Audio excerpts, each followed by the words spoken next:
13 tahun sebelum Nabi berhijrah. Padahal peristiwa kenabian atau dalam bahasa Arab, dalam bahasa Quran disebut bi'satul rasul. Bila seorang manusia diangkat rasul dipanggil bi'sah. Firman Allah dalam Quran, a'udzubillahi minasyaitonir rajim, wa laqad ba'atsna fi kulli ummatin rasulan an ibudullaha wajtanibut taghut. Contohnya lah,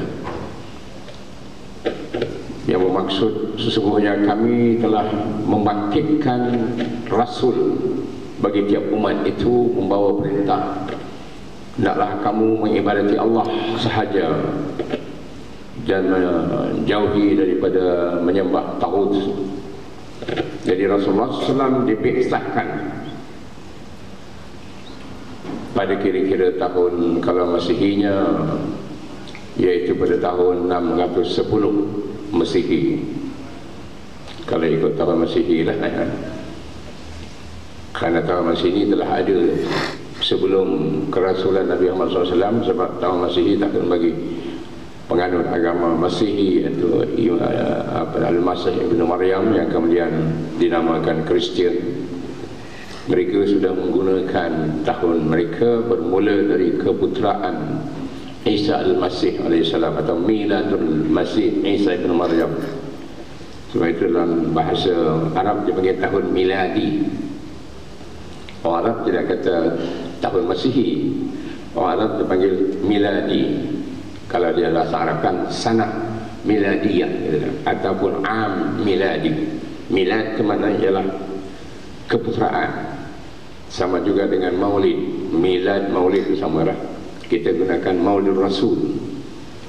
Bila sambut maulid rasul, tapi Melayu kata maulud. Maulud pun boleh juga. Tapi maulud membawa makna yang dilahirkan, orang yang dilahirkan. Kalau maulid kelahiran, ataupun milad samalah. Tapi Islam tidak menggunakan milad Nabi SAW atau maulid Rasul untuk memulakan tahun umat Islam. Maknanya kalau dimulakan daripada kelahiran Nabi SAW, maka tahun umat Islam hari ini ialah 1400 campur lagi 40, 1433 campur 40, makna 1473. Kalau kita ambil Maulid Rasul, mula tahun bagi umat Islam Rasul Muhammad SAW, tahun kita ialah 1400. Ini dah 34 lah. Jadi 34 campur 40 makna 74, 1474 tahun. Makna menghampiri dah kira-kira 3/4 bagi abad hijrah. Abad pula abad maknanya milad Rasul yang ke-15. Tapi umat Islam tidak jadikan maulid sebagai permulaan tahun umat Islam. Bahkan tidak ambil pula tahun kebangkitan dari bi'sah. Walhal dalam sirah atau dalam kitab sejarah Islam disebutkan, kalau kita ambil kisah Islam ni bermula dengan kerasulan Nabi SAW dilahirkan, kita sebut Nabi dilahirkan dalam buku-buku sejarah mana pun, bahasa Arab ke bahasa Melayu ke, terjemahannya bahasa apa juga, dilahirkan pada 12 Rabiul Awal tahun apa? Tahun gajah. Kan ke tahun gajah. Nabi dilahirkan pada 12 Rabiul Awal tahun gajah. Mana tahun 1 bagi orang Arab mengira tahun itu sebagai tahun gajah. Jadi Nabi lahir pada peristiwa tahun gajah yang orang Arab menamakan, orang Arab Mekah menamakan tahun kelahiran Nabi SAW sebagai tahun gajah. Kisahnya barangkali anda ada ikuti ke, mengapa dinamakan oleh orang Arab tahun Nabi lahir itu tahun gajah. Bukan pasal Nabi lahir, tapi pasal orang Arab menamakannya ialah kerana pasal tahun berlakunya yang kelahiran Nabi SAW itu, tahun itulah berlaku peristiwa tentera dari negeri Habsyah, dari negeri Yaman, di bawah pemerintahan negeri Habsyah, di bawah jajahan Habsyah, dipimpin oleh raja atau gubernur Abraha, datang nak menghancurkan Baitullah atau Ka'bah atau rumah suci Allah, yang sebagaimana saya pernah sebut dalam kuliah sebelum itu, yang dibangun semula oleh Nabi Ibrahim bersama putranya Ismail alaihissalam. Iaitulah Baitullahil Haram yang sampai hari ini dikenal dengan Baitullah, kemudian disebut Al-Masjidil Haram dalam Quran. Yang tu nak, tapi bukanlah masjid lagi, masa tu Baitullah tu Kaabah adalah yang nak dirubuh oleh tentera Abraha yang menggunakan gajah untuk merobohkannya. Diriwayatkan 13 ekor gajah dibawa mengetuai tentera Abraha, tapi kemudian mereka dihancurkan Allah. Kisah ini tersebut dalam surah Al-Fil, di antara kisah-kisah lah yang ada dalam Quran, termasuk inilah surah Al-Fil. Apa itu surah Al-Fil? Saya tentuan hafal semua kot. Bismillahirrahmanirrahim. Alam tara kaifa fa'ala rabbuka bi ashabil fil alam yaj'al kaydahum fi tadlil wa arsala 'alaihim tayran ababil tarmihim bi hajaratin min sijilin faj'alahum ka'asfin ma'kul. Jadi itu tahun itu nama tahun gajah. Sebab itu bila disebut Nabi lahir 12 Rabiul Awal tahun gajah, kerana bulan-bulan yang sampai hari ini dari Muharram sampai Zulhijjah itu, bulan itulah yang dipakai oleh orang Arab sebelum kedatangan Islam. Sebab itu namanya dalam bahasa Arab. Kita pun sebut dalam bahasa Arab sebab Islam datang dalam bahasa Arab. Kemudian kedatangan Islam pula tidak mengubah perkiraan untuk mengira bulan. Makna Islam mengiktiraf bulan-bulan daripada Muharram sampai Zulhijjah dengan namanya sekali. Sebab itu kita umpamanya Quran sebut berpuasa di bulan Ramadan, Syahrul Ramadan alladzi unzila fihi al-Quran. Antara bulan disebut dalam Quran bulan Ramadan. Ya.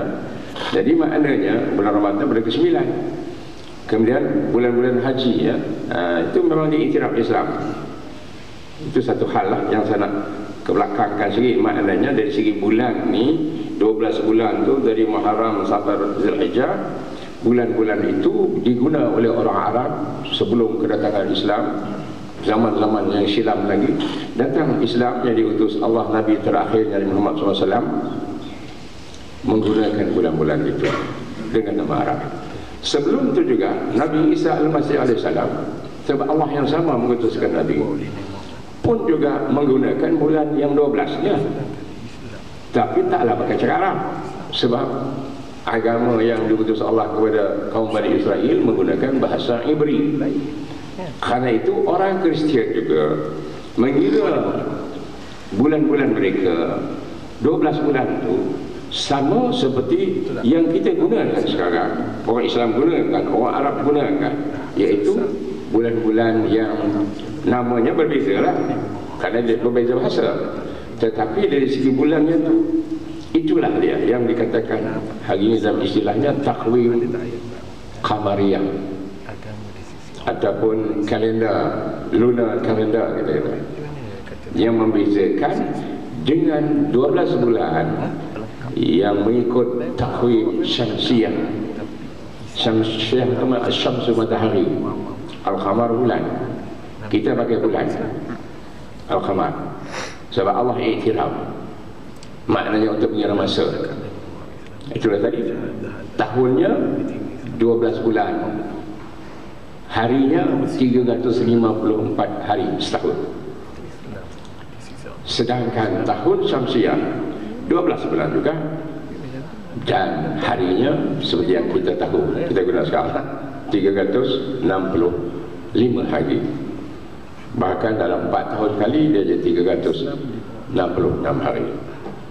Yang itu tahun Syamsiah. Itu yang kita panggil takwim Syamsiah ataupun dia panggil solar calendar, ataupun tahun yang digunakan hari ini oleh orang Kristian dalam bahasa Arab tadi am miladi.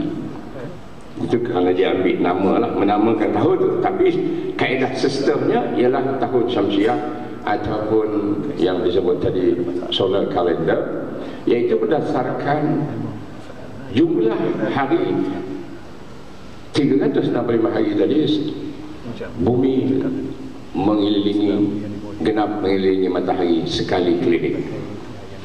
Yang tu tentu aku mengaji pun kan, tapi saya cuma nak fahamkan mengapa bezanya kita tahun kita Islam atau Qamariyah kita yang dahulu Kristian pakai itu juga.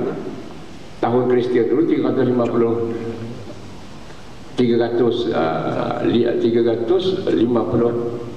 hari juga, setahun sama juga.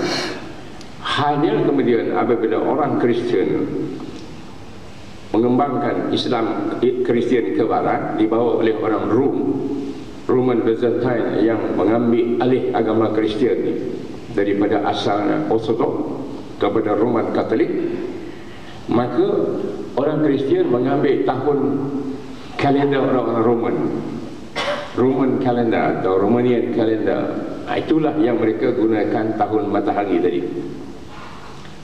Berpunca kerana orang-orang Rom sebelum menganut agama Kristian, mereka menyembah bintang-bintang, planet-planet, termasuk matahari.